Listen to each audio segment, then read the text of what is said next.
आपण असा निर्णय केला, ज्यांच्याकडे रेशन कार्ड आहेत त्यांना देखील आपण त्या ठिकाणी प्रति व्यक्ती 1800 रुपये म्हणजे एका कुटुंबाला 9000 रुपये आपण त्या ठिकाणी देण्याचा निर्णय घेतला। रेशन कार्ड बाबतीत सर्वात मोठी अपडेट, महाराष्ट्र सरकारने रेशन कार्डवरती घेतला सर्वात मोठा निर्णय। ज्या व्यक्तीकडे रेशन कार्ड आहेत त्यांना मिळणार महिन्याला 9000 रुपये। आता 9000 रुपये प्रत्येक रेशन कार्ड धारकाला मिळण्याचा निर्णय महाराष्ट्र सरकारने, महाराष्ट्र शासनाने घेतलेला आहे। पहा, 7 फेब्रुवारी 2025चा हा निर्णय अन्न व नागरी पुरवठ्याच्या अंतर्गत हा निर्णय झालेला आहे। अन्नधान्याऐवजी थेट रक्कम हस्तांतर करण्याचा आदेश GR देखील तुम्ही पाहू शकता। महाराष्ट्रातील रेशन कार्ड धारकांना याचा सर्वात मोठा फायदा होणार आहे। आता रेशन कार्डवर पैसे मिळायला सुरुवात देखील होणार आहे। एक अर्ज भरायचा आणि 2 दिवसाच्या आतमध्ये पैसे खात्यामध्ये जमासुद्धा होणार आहेत। आता जर तुमच्याकडे रेशन कार्ड असेल तर एक अर्ज भरा आणि 9000 रुपये मिळवा। 2 दिवसापूर्वीच राज्य शासनाचा GR शासन निर्णय आलेला आहे, ज्या माध्यमातून तुम्हाला रेशन कार्डवर 9000 रुपये मिळणार आहेत। पैशाचं वाटप देखील सुरू देखील होणार आहे। आता हे पैसे मिळण्यासाठी तुमची पात्रता काय असणार आहे, तुम्हाला कागदपत्रे कोणकोणती लागतात, कारण की याचा तुम्हाला अर्ज भरावा लागणार आहे। अर्ज भरल्याशिवाय बँक खात्यामध्ये हे पैसे येणार नाहीत। त्यामुळे अर्ज कसा भरायचा याची सविस्तर माहिती तुम्ही या व्हिडिओमध्ये पहा। अर्धवट व्हिडिओ बंद करू नका, अन्यथा तुमचं रेशन कार्ड असून देखील तुम्हाला पैसे मिळणार नाहीत, कारण की हे 3 कागदपत्र यासाठी अतिशय महत्त्वाचे आहेत। ते कागदपत्र आपण समजावून घेणार आहोत। आता तुम्हाला कोणकोणते हे कागदपत्र असतील तरच तुम्हाला अर्ज भरता येणार आहे। आता तुम्हाला अर्ज हे जमा करता येणार आहे। संपूर्ण सविस्तर माहिती शासन निर्णयाप्रमाणे तुम्हाला मी देणार आहे। रेशन कार्ड असेल तर तुम्हाला 9000 रुपये तुम्हाला आता मिळणार आहेत। राज्य शासनाचा अधिकृत GR आल्याने तुम्हाला पैशाचा हा लाभ नक्की मिळणार आहे। राज्यातील करोडो आणि रेशनधारकांना याचा फायदा होणार आहे। यासाठी एक अर्ज करायचा आहे, तो अर्जही तुम्हाला करता येणार आहे। तो अर्ज भरून द्यायचा आहे आणि पुढील 2 दिवसाच्या आत तुमच्या खात्यामध्ये पैसे जमा होणार आहेत। राज्यातील 36 जिल्ह्यामध्ये राज्यातील राज्य सरकारने आदेश दिलेले आहेत। आता त्याची यादी देखील, ती अधिकृत यादी तुम्हाला दाखवण्यात आलेला आहे। GR देखील अधिक आलेला आहे। अन्न आणि विभाग पुरवठ्याचा GR देखील आलेला आहे। आता रेशन कार्ड धारकांना आता पैसे मिळणार आहेत। आता संपूर्ण सविस्तर माहिती जाणून घेऊया। कोणकोणते कागदपत्र लागतील, अधिकृत GR कसा आहे, अर्ज भरण्यासाठी काय प्रक्रिया आहे, कुठे अर्ज करायचा आहे, आता संपूर्ण माहिती बघणार आहेत। काही लोक अर्ज करताना चुका करत असतात, ती एक जर चूक केली तर तुम्हाला याचे पैसे मिळणार नाहीत, कारण केंद्र सरकारने रेशन कार्ड धारक जे पिवळे आणि केसरी रेशन कार्ड धारक आहेत त्यांना एक सूचना देखील दिलेली होती। त्या सूचनेचं तुम्ही पालन केलं नाही तर हे पैसे मिळणार नाहीत। त्यातच महाराष्ट्र शासनाचा एक GR देखील आलेला आहे, जो GR महाराष्ट्र शासनाने जाहीर देखील केलेला आहे। तुम्हाला एक अर्जंट काम करावं लागणार आहे, त्यानंतर या गोष्टीसाठी अर्ज करावा लागणार आहे। लक्षपूर्वक ऐका, तुम्ही याआधी कोणतं रेशन कार्ड तुमच्याकडे आहे, कोणत्या कलरचं आहे हे देखील तुम्हाला पाहणं अतिशय गरजेचं आहे। आता तुम्ही कोणत्या कलरचं रेशन कार्ड वापरता हे सुद्धा पहा। तुमच्याकडे कोणत्या कलरचं रेशन कार्ड आहे हे देखील कमेंट करा, कारण की रेशन कार्डची एक गोष्ट तुम्हाला आता अर्जंट करायची आहे। आता यानंतर तुम्हाला 9000 मिळवण्यासाठी एक अर्ज देखील करायचा आहे। तो कसा करायचा, कोणती कागदपत्र लागणार, 9000 रुपये कसे मिळणार हे तर तुम्हाला सांगणारच आहे, कारण की महत्त्वाचे 5 ते 6 कागदपत्र तुमच्यासाठी लागणार आहेत। एक अर्ज तुम्हाला भरावा लागणार आहे आणि तरच तुम्हाला यामध्ये पात्र असणार आहेत। आता 36 जिल्ह्यामध्ये जे गोरगरीब जनता आहे, जे रेशन कार्ड धारक आहेत त्यांना हे पैसे मिळणार आहेत। महत्त्वाच्या 5 पात्रता लक्षपूर्वक ऐका। या पात्रतात तुम्ही जर बसले तरच तुम्हाला नंबर लावता येणार आहे। पहिले व्हिडिओ पाहिल्याशिवाय तुम्ही बंद करू नका, प्रत्येक पॉईंट महत्त्वाचा आहे, कारण अर्ज कुठे करायचा, कशा पद्धतीने करायचा, थोडीशी जर तुम्ही चूक केली तर एखादं जर कागदपत्र विसरलं तरी रेशन कार्डवर पैसे येत नाहीत। बऱ्याच दिवसांपासून हे प्रलंबित होतं। राज्य सरकारने निवडणुकीच्या वेळीच याची सूचना देखील केली होती, पण बऱ्याचशा लोकांना याचा लाभ देखील मिळाला नाही, कारण कागदपत्र कोणते, अर्ज कुठे करायचा हे कोणालाच माहिती नव्हतं। जी पहिली पात्रता यासाठी लक्षपूर्वक ऐका। पहिली पात्रता ते म्हणजे रेशन कार्ड धारक पाहिजे, रेशन कार्ड मग पिवळं केसरी या 2 रेशन कार्डांनाच हे पैसे ठिकाणी मिळणार आहेत। दुसरी पात्रता देखील लक्षपूर्वक ऐका। दुसरी पात्रता असणार आहे अर्ज कोणता भरायचा, कसा भरायचा, किती कागदपत्र लागणार शेवटी सांगतो। आता पात्रता लक्षात घ्या सुरुवातीला, या पात्रतेत बसत असेल तरच कमेंट करा। दुसरी पात्रता ते म्हणजे ज्याचं उत्पन्न 2.5 लाखापेक्षा कमी त्यांनाच याचा लाभ घेणार आहे। तुमचं उत्पन्न 2.5 लाखापेक्षा जर कमी असेल तरच तुम्हाला याचा लाभ भेटणार आहे. त्यांचे रेशन कार्ड धारकांना लाभ भेटणार आहे. आता जे 2.5 लाखापेक्षा आत उत्पन्न असेल म्हणजे चालेल, पण 2 लाख चालेल, 1 लाख चालेल, पण 3 लाखाच्या तर वर तुमचं उत्पन्न असेल कदाचित तुम्हाला याचा लाभ मिळणार आहे. दुसरा कोणता नियम आहे तो सुद्धा लक्षपूर्वक आहे का?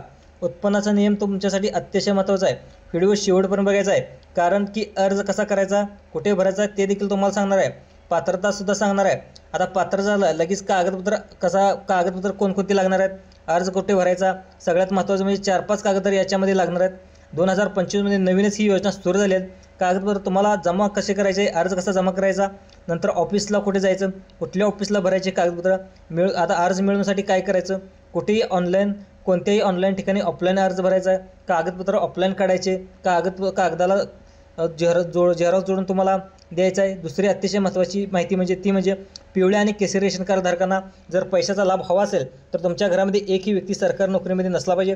सरकारी नोकरीला जर तुमच्या घरामध्ये कोणी असेल, तुमचा मुलगा पोलीस असेल, आर्मीमध्ये असेल, महाराष्ट्र शासनाच्या एखाद्या बॉर्डरवर असेल, सरकारी अधिकारी असेल, तर हे जे अनेक लोक महामंडळामध्ये आहेत, जसं ST बोर्ड असेल, नंतर इतर बोर्ड आहेत, म्युन्सिपाल्टी आहे, कोणी तुम्हाला कामाला नसो, भलेही तुमचं रेशन कार्ड असेल तरीही तुम्ही चालणार नाही.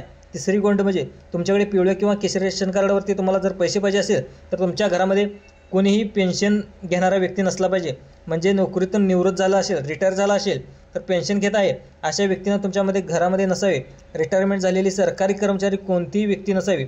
अशा सक्त सूचना देखील महाराष्ट्र सरकारकडून करण्यात आल्या आहेत. आता नंतर तुमचा कोणत्या जिल्ह्यामध्ये नंबर येणार आहे आणि व्यवस्थित सांगितलं जाणार आहे, कोणती कागदपत्र लागतील हे देखील सांगणार आहे. 2 दिवसाच्या आतमध्ये तुमच्या खात्यामध्ये पैसे येणार आहेत. बघा, चौथी पात्रता आहे, जे रेशन कार्डवर पैसे आहेत. सगळ्यात महत्त्वाची गोष्ट म्हणजे तुमचं रेशन कार्ड आधार कार्डला लिंक पाहिजे किंवा जे इम्पॉस मशीनवर तुमची KYC झालेली पाहिजे. आता लक्षपूर्वक आहे का, यांनाच तुम्हाला कोणता अर्ज करायचा, कोणती कागदपत्र लागणार. आता लगेच सांगतो, तुमचं जे आहे की तुमचा 7/12 असणार आहे तर त्या 7/12वरती तुमचं 5 एकरापेक्षा कमी जमीन असणं अतिशय गरजेचं आहे. हे सुद्धा अतिशय महत्त्वाची माहिती आहे. तुमची 5 एकरापेक्षा जमीन तुमची कमी असणं खूप गरजेचं आहे. लक्षात ठेवा, चौथी पात्रता 5 एकरापेक्षा कमी जमीन तुमच्याकडे असावी. आणि सगळ्यात महत्त्वाची गोष्ट म्हणजे तुमच्या घरात कुठलीही 4 चाकी गाडी नसावी. तुमच्याकडे पिवळे आणि केसरी रेशन कार्ड असेल आणि तुमच्या घरामध्ये 4 चाकी गाडी असेल किंवा जर तुमचं उत्पन्न 3 लाखाच्या वरती असेल, तुमच्याकडे 5 एकरापेक्षा वर जमीन असेल, सगळ्यात महत्त्वाची गोष्ट कदाचित तुम्हाला हा लाभ मिळणार नाही. तुम्ही जाऊन विचारू देखील शकता. आता अर्ज कुठे करायचा हे देखील तुम्हाला कागदपत्र कोणते लागतात लगेच सांगणार आहे. कोणत्या जिल्ह्यामध्ये हा लाभ दिला जाणार आहे पूर्ण व्हिडिओ बघायचा आहे. कोणता अर्ज भरायचा तुम्हाला सांगतो. या बाबतीत महत्त्वाचं कागदपत्र आहे म्हणजे पहिलं कागदपत्र तुमचं ओळखपत्र म्हणजे आधार कार्ड ओळखपत्र म्हणून ग्राह्य धरलं जाणार आहे. दुसरं लगेच सांगणार आहोत. दुसरा म्हणजे उत्पन्नाचा दाखला कशासाठी, तुमचं उत्पन्न आहे ते निर्धारित रकमेपेक्षा कमी आहे का हे दाखवण्यासाठी. पिवळा आणि केसरी रेशन कार्ड आहे म्हणजे 15,000च्या आत उत्पन्न आवश्यक आहे. आता केसरी म्हणजे 1 लाखाच्या आतमध्ये आणि पांढरे किती बनवू शकतं, पण कागदपत्रानुसार तुम्हाला उत्पन्नाचा दाखला आहे किती द्यावा लागेल.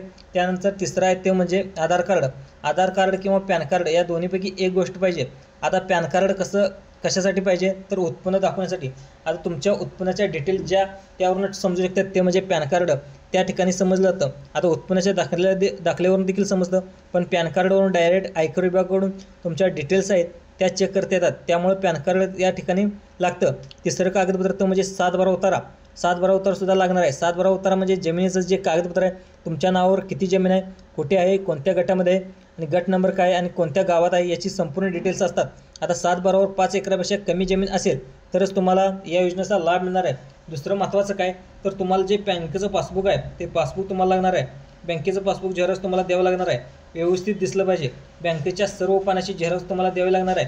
त्या बँकेला IFSC कोड, अकाउंट नंबर सर्व गोष्टी असल्या पाहिजेत.